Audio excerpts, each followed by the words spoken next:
Hello, everyone. Welcome to another episode of the Cybersecurity Recruiter Podcast. Today, I'm joined by a fellow recruiter, Kyle. How you doing? Doing amazing. How you doing, Tom? Good. I'm good, mate. We were just chatting away about. I think it's mainly been my fault, mate. But I think that we initially planned this.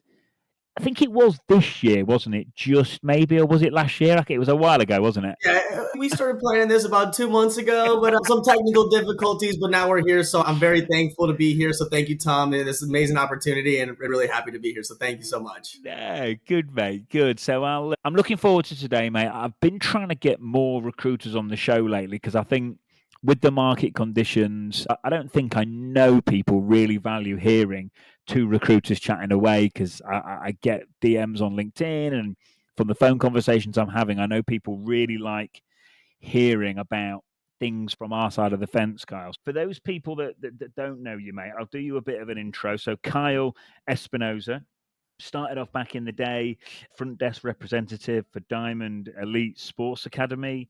You were also a server in a restaurant, which I was imagining would be nice foundational skills for recruiting. You then went on to be a recruiter for ESP Net Consulting. You were there for over 2 years. Then you went on to Alactinet, which was a aerospace and defense recruiter. And you are currently a technical recruiter for Disruptive Solutions, and you've been there for over a year now. Sure. Kyle, mate, welcome to the show. Thank you. Yes, sir. Thank you for the intro. I really appreciate that. Yeah, no worries at all, mate. So I'll start where I always start, which is who are you? What do you get up to on a day-to-day basis? What's the recruitment world like for you right now, mate? Yeah. So like you mentioned, I've been in the recruiting industry for a number of years now. I started off my recruiting experience working for my dad's company, which was ESP Net. Got a lot of great foundational skills, really learned how to search, find candidates, really that bare basic searching and sourcing. Learned a lot of great things from him as well. Then I transitioned into Actilent, which is in that aerospace and defense realm. Got really into the cleared space, recruiting for pretty much secret and above at that time as well. Like I said, primarily for Boeings, the Northrop Grumman's of the world. Now I transitioned to more of a technical, not so much specialized. I would say I recruit on the whole cybersecurity realm, with addition to some commercial clients as well. So right now it's primarily in that government space, all cybersecurity focused. With what I do on a day-to-day basis, I try to find the best candidates, get them on the phone, and get them interested in my roles. A lot of the jobs that I do have are supporting a lot of the three-letter agencies like DHS, the DOJ, SEC, the FBI. So a lot of the roles that I have are extremely desirable for a lot of the people that have these clearances because, to get these clearances, it's tough. It takes a lot of time. It's a lot of effort. Not everyone can get these. So the roles that I have are specifically specialized for a specific specialized group of people. And so I find them to be very desirable for those people who have a clearance. Those are the kind of the day-to-day things that I'm looking for. People with clearances that have worked for these three-letter agencies, like I mentioned, DHS, DOJ. These are all the heavy hitters that we're currently playing in.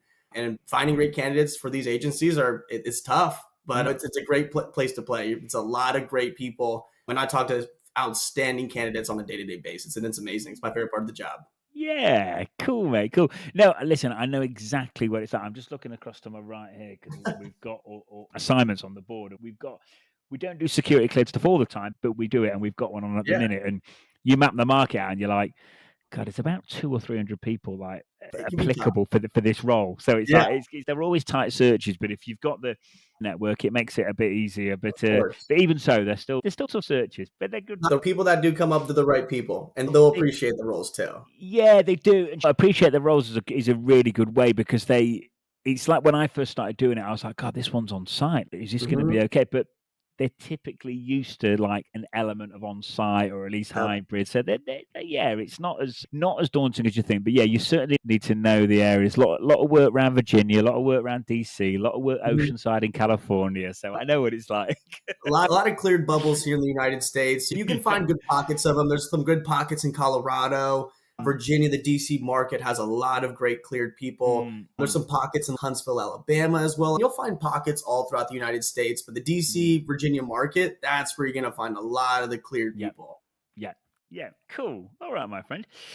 So yeah, When you're looking for a candidate, Kyle, is there anything in particular you're looking for? Is there any ideal kind of things or ways a candidate acts or what they do or anything that people listening can learn in terms of the ideal profile that a recruiter is after? Yeah. So the best advice that I could give on this subject is to match your resume to the job description that you're applying to as best as you can. You know, if there's a certain technology that's on that job description that you're extremely interested in pursuing and you don't have that on your resume, put it on there. If there's no point in selling yourself short, a lot of people will use the same resume for the same jobs and they don't typically match up directly with the job description. A lot of recruiters nowadays work with ATS systems. And what these ATS systems do is they scrub keywords and what matches, it gives you a score. If you don't have some of these keywords, your profile could get pushed down to a pile of 200-300 candidates. And just because you didn't put it means that you didn't get seen as well as some others do. So my best recommendation is if you find a role that you're really passionate about and you're really interested in pursuing, take a good look at that. Look at all the different technologies that they have listed. And if you have any experience with any of those technologies, write a quick sentence or two on the resume itself, describing that detailed experience. I would say the more details that you can have on your resume with the technologies that they're looking for is going to give you the absolute best opportunity and chance for yourself to get in that interview with them. So biggest thing for me, I would say, is just add as much information as you can. The more details are always going to be better. Yeah, definitely, mate. And I think tailoring the resume and just taking the time, and I've done posts about this and I've said this type of thing on previous podcasts, but I do think it needs saying again. I think so many people out there now, maybe this isn't as applicable to the clears, but the general space, I think people are just blasting resumes out there. They're hardly looking at the job. As an agency, we don't get involved with job adverts at all anymore. No, we do. For that reason, you get blasted with 500-600 a day. It's hard to keep up and look at them. It's hard. You do. I would much rather go through our database, sit down with one of our resources and go, the 40 people I'd like to speak to, please go and get them for me. That is much better use of their time than putting an advert up. But on the flip side, I think if you're a candidate, I think if going back to what you said, if you do tailor your resume for the role, providing you can do those things, then that's great. And if you can provide some personalization on there, you see these posts of people that have applied for, and I think I said this the other week, Carl, but people that have applied for 400 or 500 jobs. And I think if you really tailored your resume properly, sat down, followed up with a hiring manager on LinkedIn, I think this tailoring things and personalization in this age of AI and automation, I think it's just going further and further, isn't it? Yeah, ChatGPT is right there. It could be your best friend. Hey, look at my resume and how can I make this better? It can help you make it sound more technical, make it sound less technical. If you want to add more personalization to it, ChatGPT is an extremely advanced technology that we could use to our benefit. I use it on a daily basis as a recruiter. I use it to help me with my searches and things of that nature. So why not have it help your resume? It's there to help. Anything that you can get help from with the resume, building it, editing it, make it sound better, that's always going to be a great addition for you. Yeah, cool, mate. All right, buddy. On the resume formatting conversation, I always think you can ask different people. I always say you can ask 10 different people and get 4 or 5 different answers, and it's really common. No one really knows. What are your thoughts, mate, as an experienced recruiter in the market? What do you like to see on the resume? What don't you like to see on the resume? How should it be formatting if I'm applying for a job with you today? For sure. The best resumes that I've seen follow a typical suit of format, right? It has that general information, their name, email, LinkedIn. Having LinkedIn's great as well, so you get another form of identification. You can see a face to the resume. That's always great. After that, I would put your education. You got a bachelor's, master's, PhD. You want that to be on the forefront. You want to show that you've been committed to a university. You've learned a lot. That's extremely important. Any relevant certifications that you have for the role, that should be at the top too. Just so those are things that recruiters, employers, they'll see those and be like, hey, I like that. I like that. Just checks boxes off the bat. Following that, I would say put your experience from what's most recent to, what's least recent. And, going along with that, if you're applying to, let's say, like a data engineering role or some kind of cyber role, and let's say you worked at a grocery store 7-8 years ago, that information, that part of your resume may not be so relevant. You probably don't need that on there. A lot of the times as a recruiter, when we send your resume over to the particular employer, client, whatever it may be, we only keep the relevant stuff in there anyways, because we want to show that you are capable of doing the job that you are being hired to do. Your store clerk experience may not be super relevant, although it's great experience. Not to say it's not bad experience at all. It's just not as relevant for these roles. To have it nice and concise in a very clear manner. This is what I do and this is where I want to be. I'm a fit for your job because of this. That's what you want to be extrapolating out of your resume. Below that is you can add anything. Achievements, hobbies. What else do people add? References, any kind of information, your skills, maybe like a little box with all the skills that you've done in one little area, just so that way they can see that too. That's all great stuff. Anything after the experience, it's whatever you like. As long as it's not over 4 to 5 pages, I would say it's perfectly acceptable. Yeah, no, cool, mate, definitely. And I had Tina, she runs the talent acquisition for Palo Alto on the other day, Carl, and she was going, oh yeah, I don't want to sound harsh, but I think recruiters only look at a resume for about 10 seconds. And straight away I thought, that's probably generous. Like, that's generous. I would say 5 to 7. I Googled it, it's 6 to 7. So yeah. You're absolutely spot on. So yeah, if there's stuff on there it's not going to be advantageous at all. So yeah, then get it off, reverse chronological order, like you say, get the most recent things at the top. The LinkedIn one is we pushed over a bit, but that is just absolutely so important. Oh, it's huge. I've got clients before that Hub Repo isn't really good and there's no online presence or social media presence. They're like significantly less interested. And I've had it before as well, Kyle. I had one client in New York where it was ages ago and there was loads of recruiters recruiting for them and I was representing one candidate and he really wanted the job and he was good and I knew he was good, but they just weren't coming back to us. And he had stuff online of him hacking a web app in a simulated environment. So we basically put this film together, sent it in, we sent his resume back in, he had a YouTube channel, we sent his YouTube channel in, and literally bang, they came back, he got the interview, and genuinely, I promise you, he got the job. It was absolutely brilliant. Yeah, so it was like, I was like, that is the power of having stuff out there that is above and beyond just a resume. I think it gives you an edge when it comes to progression, standing out, additional opportunities, getting a job in the first place. It's just endless, isn't it? 100%. Like you're saying, the more forms that you can prove yourself, that you can do what you need to do, that's amazing. GitHubs, YouTubes, like I said, certifications, projects, all these things are just conglomerate of, educating yourself, making yourself better. Shows that you're a hard worker, they're willing to improve too. It just shows so much that to yourself and what you can do. It just speaks on who you are and what kind of an employee you can be potentially to this firm as well. It just helps in so many different aspects. It does, man. It just gives people like a real into you and it lets people feel like they know you before they do. It helps others. It's just, it really does. I know from doing the stuff on social media myself, it really helps when you reach out to people, even if it's cold. Sometimes they're like, oh yeah, hi mate, how you doing? Seen you around. It's like, oh God, wow, I was expecting you to have a go at me for doing a bit of cold outreach, but you're being really nice. This is strange. So like it works really well. All right, mate, cool. When it comes to interviews, have you got any kind of general advice, people listening, or tips or hints or do's and don'ts when you're in an interview, mate? Of course. Yeah. In an interview is the biggest part of getting a job, right? That is where you make or break it, right? So the biggest things, the tips that I can give is be yourself. If you are really passionate about the job that you are pursuing, be passionate. Don't be nervous at all. That's the biggest thing that I can give. There's no point of being nervous. This is your bread and butter. This is the thing that you're enjoying and you want to do, that you love. Show them that you love it, that you are passionate. And I have zero doubts in anyone that interviews with their passion, with their enthusiasm, they're going to get the job 10 times out of 10, because that's what employers want to see. They want to see potential candidates, employees of their company. They want people who are go-getters. They want passion and enthusiasm.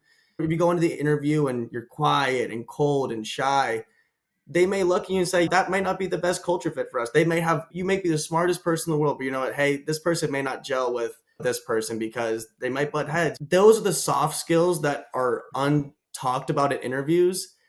They are so important because you could be the most technically sound person, but if the interview doesn't go well, the people aren't going to hire you just because of that. So be yourself, be enthusiastic, be passionate.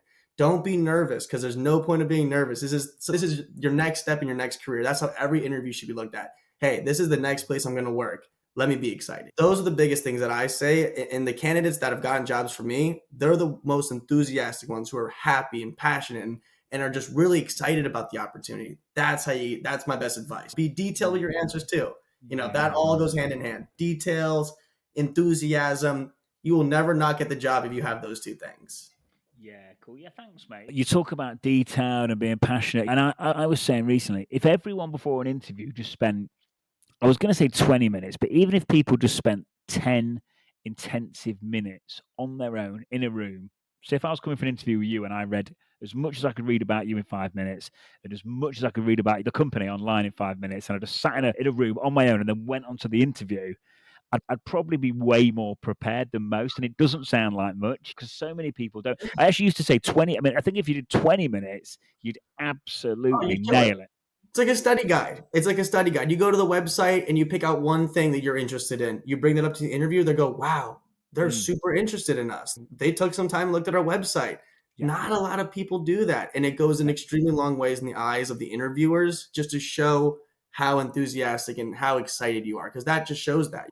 Yeah, it does, mate. It does. And I think if you've really, say if you've read for 15, 20 minutes about the company, I think just crowbar something into the conversation about something that was maybe on page 5 or 6 to actually show that you've really gone to town and you are genuinely, if you are interested and you have prepared and you do care and you are right for the job and you did personalize and tailor your resume for the role correctly, and just show off that you've actually, that you literally care, because let's say so many people probably don't. And all this stuff that we're talking about, it just puts you in like the top % or 0.5%. Because you know what it's like, Kyle. You can speak to some people and you're just like, I can't believe how little, or I can't believe you've come on in that way, or how can I put you forward when you're like that? And it's you're trying to help, but you know that sometimes there's so much that's just not getting. I don't know. Maybe people just don't even think about it. I don't know. It's tough. I think nervousness is a big thing. A lot of people, especially with the tech industry, they don't have a lot of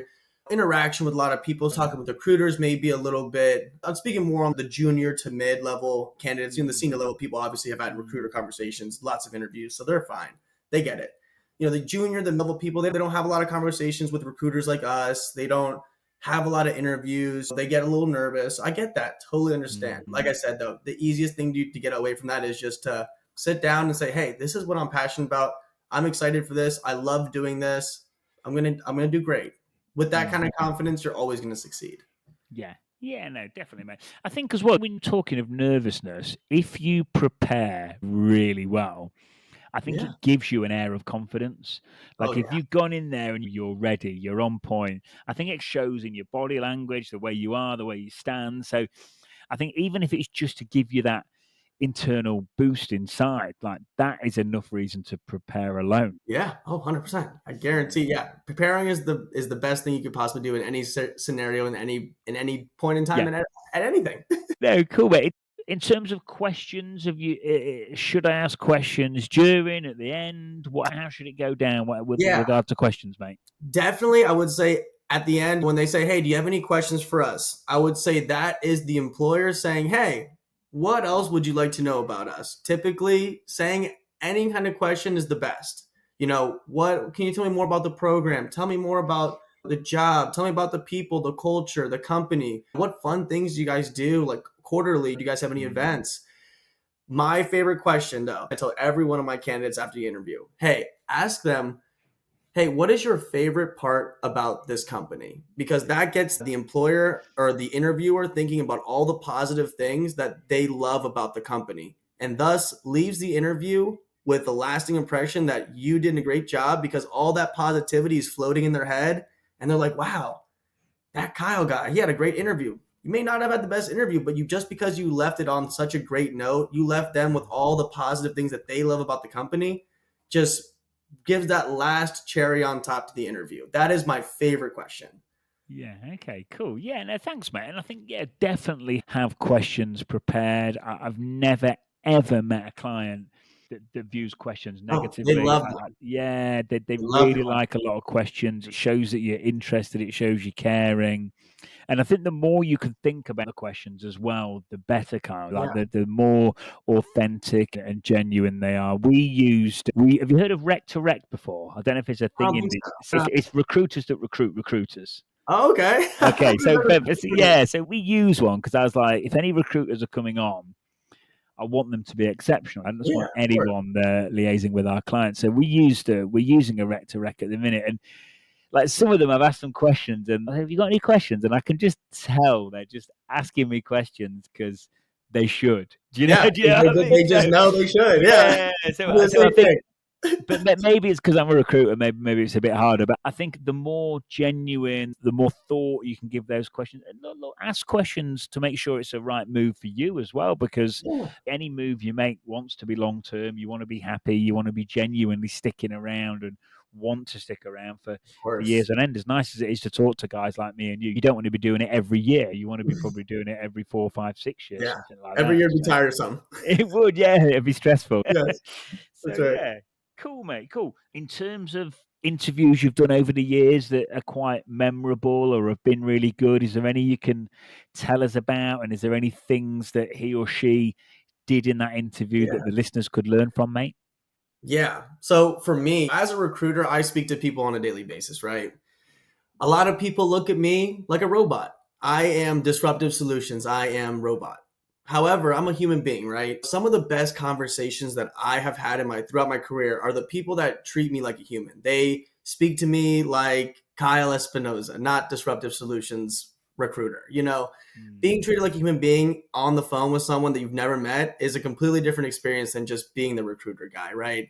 I love talking about what people are doing over the weekend, what kind of giant barbecue they're having, who they're having over to the Labor Day barbecue, what are they doing at the pool with their kids. Those are the kind of conversations that I remember that stick out to me because I get to learn more about who this person is behind the job, behind the closed door. These are the ones that are memorable, right? Like the ones that you just connect with people on a genuine level, rather than just, hey, this is the job. Are you a fit? Bye. Those are the ones that's just transactional, right? A lot of the stuff in our space is transactional, but when you get that little touch of human element where you get to speak about something else, like I said, barbecues, family gatherings, Christmas, stuff like that, that's what makes me happy. And that's what really sticks out to me when I talk to people personally. Yeah, no, definitely, mate. And I think as well, I think the further people want to progress in the career, the more of that they need to have. Yeah. I've always noticed like I worked a VP role recently, and any senior role, I'm like, God, all these candidates are so nice.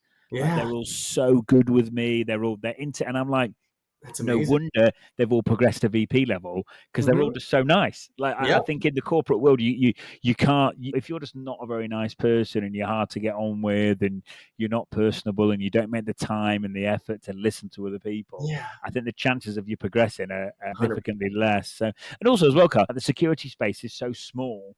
Everything comes back round. You end up talking to the same people again. If someone's not Oh, a fit for this, they're often a fit for that. Things come back yeah. round, mate, don't they?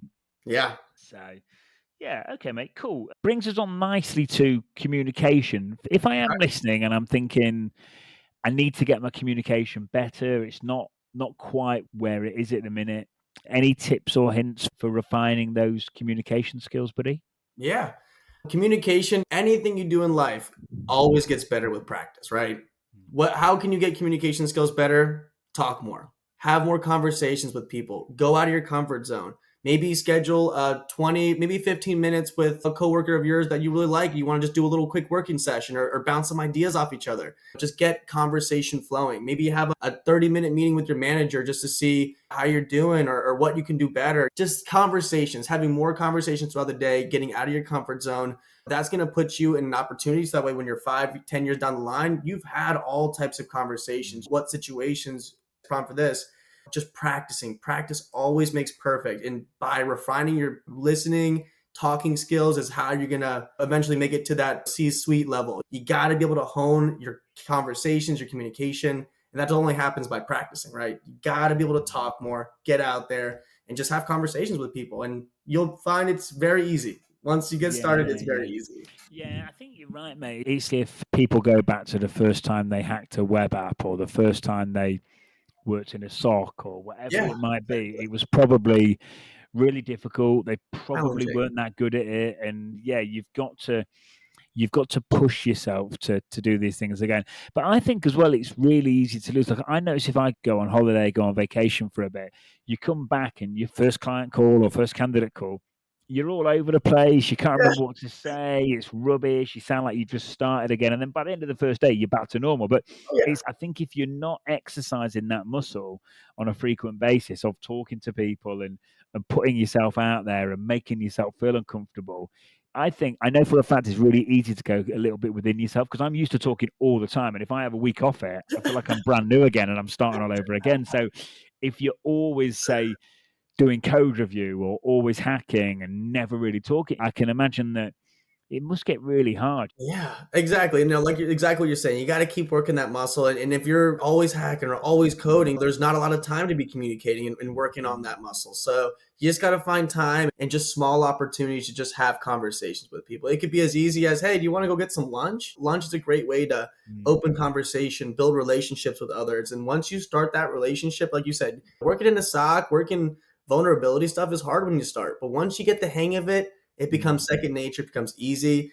People like us, we talk to 50, 60 people in a month. We maybe more at sometimes. We're used to it. There's other muscles that we need to work, but communication for us is easy because we have these conversations on a daily basis all the time with very different people. So the more conversations you can have, I would say, is just going to make your communication skills a lot better. Yeah, definitely, mate.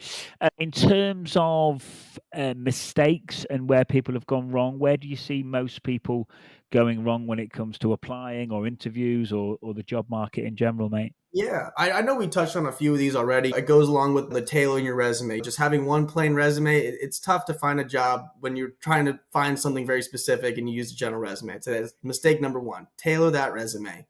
Two, I think we touched on this as well. Details matter. Employers want to hear details of your role, details of the technology you worked with, details on literally anything they may ask you. The more details you can provide, the better. The people that give small, short, like answers that just don't answer much, they're like, okay, that was okay. You want to blow them out of the water. Do the best you can to blow them out of the water.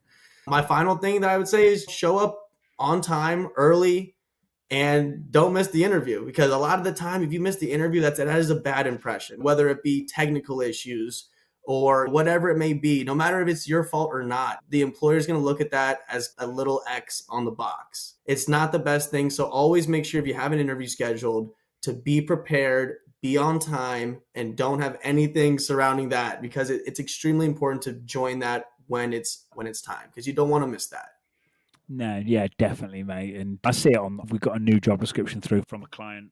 It was in the middle of the night last night because UK and they're in the US, but it was a massive thing on punctuality and lateness. And I've met the founder and I know what he's like, and he just no faffing around with him whatsoever. So yeah, it's a big thing.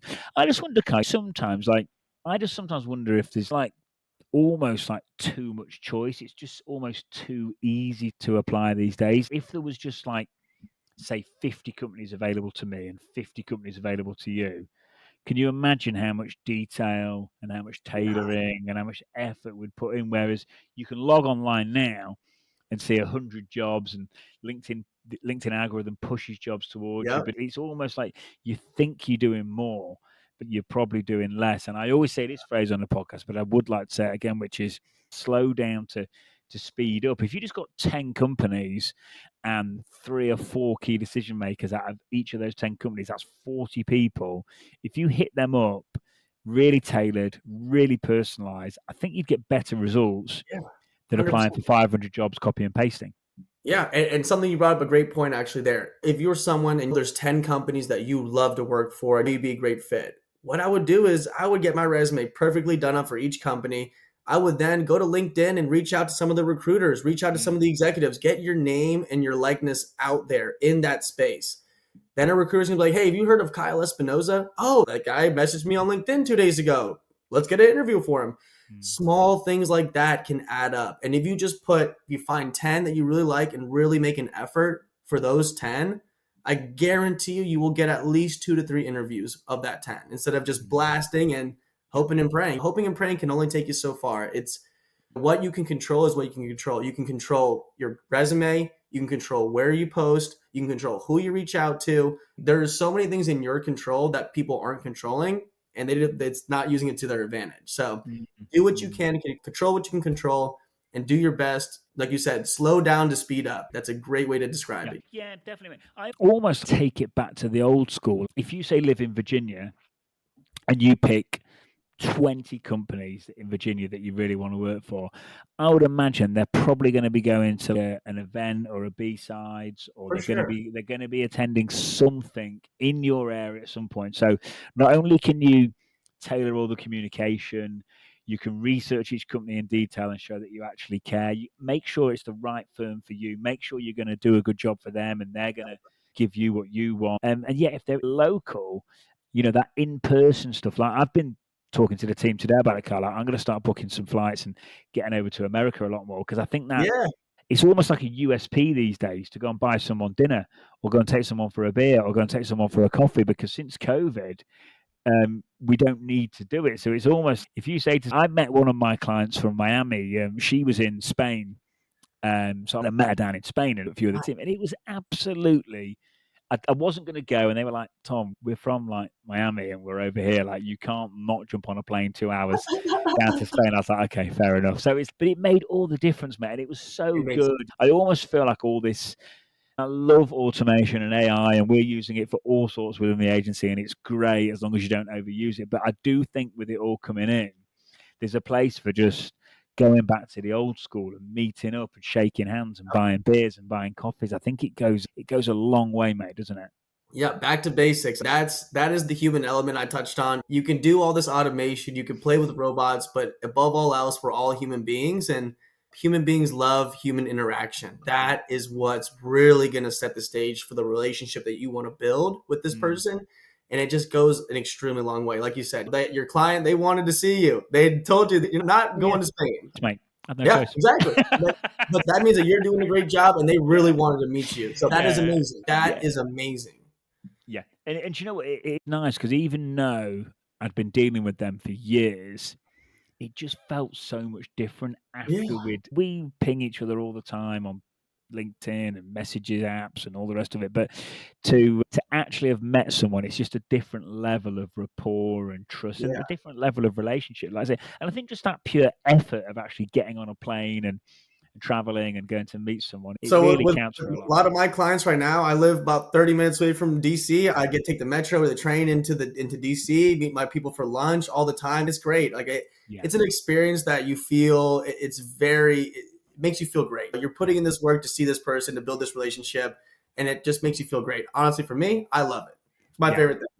Yeah, no, I think it's great, mate. And I think, like you say, it's COVID got us in that temporary thing where we're all like, oh, yeah, we don't need to do all that anymore, and we're all remote. And I think at one point I was like, yeah, and we are remote. We are a remote business, but I am leaning more and more into let's take it back to the old school. Let's go and let's go and meet up. Maybe I'll be flying over to see you sooner than you think, Carl. Might just be knocking on your door one morning, mate. Oh yeah, let me know when you're in town. Cool. All right, mate. I used to say book, favorite book that you've read, but it can be book or podcast or online content.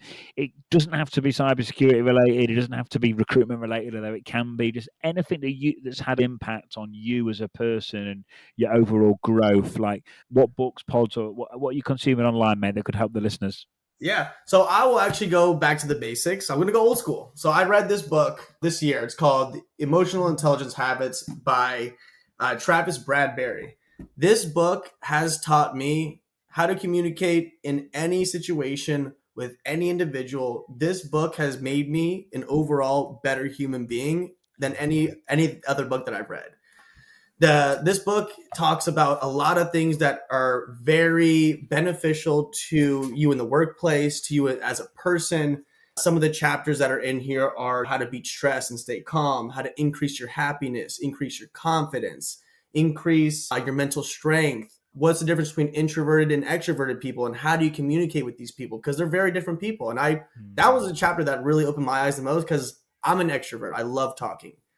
But I didn't realize how different introverted people are. And this book teaches you how to navigate those conversations and these relationships to better make yourself a better human being. So this book, it is a little bit of a textbook. It's about 450 pages, but I read this in about 3 months.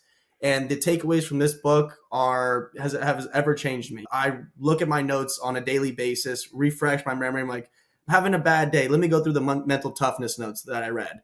Hey, I need to get some confidence for this next meeting. Let me go back to my notes. And there's quotes in there. There's stories that teach you this is what someone's did and this is how they became successful, or this is something that's out there and this is how you should react to something like that. It just gives very situational world examples where you get to understand and really relate to yourself. Like, oh, wow, I never thought of that. I should probably start doing that. That's what makes me a better person, learning and reading and try to figure out what can I do? What can I say? How can I what can I do to myself to make me a better person? And this book has taught me that. Yeah, wicked, mate. Books like that I just think that they're invaluable. There's some Invaluable. I read a book called, it wasn't that one, but it was called Emotional Intelligence. And it was loads of stuff. You hit the nail on the head when you said just being a better human being. It's good. And so much of that stuff, I don't know if you thought, when I've read through books like that, I've thought, like, so many people that I know probably should read this book, because so many people don't know how to act and how to treat people, and they don't quite understand why a certain person is behaving that way, or perhaps why they're getting a bit defensive, or if they're getting upset and they're treating them how they don't. There's always a reason behind these things and why people do different things, and I think these books really unpack and uncover why that that's is. a great read. Unpack and uncover. That's exactly what it does. It helps you. It brings things that you didn't think about previously to the forefront of your mind, and it makes you think, okay, I do that. I should probably stop doing that. It makes you realize things you never realized before, and it changes you. It really does change you. Yeah, cool, man. I'm gonna, Kyle. I'm literally asking for my own, because I'm like, I really want to read that book. I don't know when I'm going to have time. I'm literally asking for me, but I'm sure it'll help some of the listeners. Is there any other snippets of information you can give us out of that book that can help people straight away? Oh man. Let me see. I Sorry, don't have, man. I don't have On the anything spot. off the top of my head. It's just this book is chock full of great information. It just teaches you how to be confident, how to be better. This is a study guide on how to be an exceptional human being. And I know I keep saying human being because at the molecular level, that's what we are. We're meant to love, we're meant to care for, we're meant to be genuine, authentic, and caring. This book teaches you that, and it helps you rewire your mind to get to that level again, because everyone starts that way. Whatever you go through in your life, that's what changes you, and that's what changes your perspective. And this book gets you back to that wholesomeness that everyone should be at, and that's how everyone should treat each other too. They do have a golden rule. I will say this is the one thing I do remember. The golden rule of this book is to treat others the way that you want to be treated. It is very simple. You've heard it your whole life, but at the very simplest form, always treat people the way you want to be treated. If you don't want to be yelled at, don't yell at people. If you want people to be on time, don't show up late. It's just small things like that. You do things that if you want to be treated a certain way, you should act that way too. Don't be a hypocrite. You want to do the things that you feel like are going to make you a better person. That's what this book teaches you. Yeah, no, wicked, mate. Thanks. And what we'll do for everyone listening is we'll get that book in the show notes, and then people can access it and find it easy. But yeah, all right, Carl. Nice. I suppose really as we come to the end here, just, and again, this might be a tricky one to answer, but and I know we've talked about some of it, but have you got any advice or anything for people on the market now, or any other hints or tips or anything else people can be doing? I know there's pockets of the market that are still really busy, but there's certain people on the market that are clearly struggling. I've noticed just certain messages I've got off LinkedIn, and people are just, I think sometimes the frustration's getting taken out on recruiters a little bit. I can sense some people are just annoyed. Any tips for people out there that are struggling, mate? So I think when we bring this question up, we're talking about more of those junior, out of college folks. Because I have a lot of buddies. I've talked to a ton of great graduated candidates that can't find anything. And it's really tough out there for these people. There's a lot of people that just graduated that don't have a lot of experience, that want a great job. And unfortunately, they're getting beat out because of that. The best thing I could say for junior and mid-level people that are having trouble finding a job, continue to learn, do boot camps, get certified, keep learning. If you keep getting certifications and you keep learning, someone will inevitably take a risk on you. That's just the truth. If you just have your resume out there, you haven't changed in a year, you haven't been updating anything, it gets stale. You got to show that you are able to continue to learn, persevere. Don't get frustrated, because someone will take a chance on you if you put in the work. It is very competitive right now, and it's hard for me to say, but you have to just keep working hard. You cannot give up. That the worst thing you could do is just give up and keep applying and just shooting your resume out in Indeed. That's the worst thing you could do. Keep learning, keep updating that resume, and someone will find you. Yeah, no, thanks, Kyle. I think that's a nice place to end, mate. And it's basically just not doing what everyone else is doing. Not everyone's doing a course. Not everyone's upskilling. Not everyone's, getting hyper personalized with their messaging. Not everyone's tailoring their resume. So it's just doing all these things on a consistent basis that will make you stand out. But yeah, thank you, mate. I'm glad that we got there in the end, mate, and we've got got this episode done. It's been nice, mate. But I think we've about nailed it, mate. Don't you? I think we've done okay. I think we're doing great. I loved it. Yeah, cool, mate. All right, mate. Thank you, mate. Really nice to catch you up. Nice to see you. And some good points in there for the listeners. So thank you for that as well, buddy. We'll see you soon. If you're ever in the United States, in the DC area, let me know, please. I'd love to take you out to lunch, or dinner, something like that. Like, I for real, this has been a great experience for me. I've had a wonderful time talking to you. So definitely 10 out of 10. I'm super excited to listen too. Yeah, good, mate. Listen, we'll get it released soon. And Kyle, thanks for your time, mate. And we'll speak again soon, buddy. All right. Awesome. Thank you, Tom. Thanks, mate.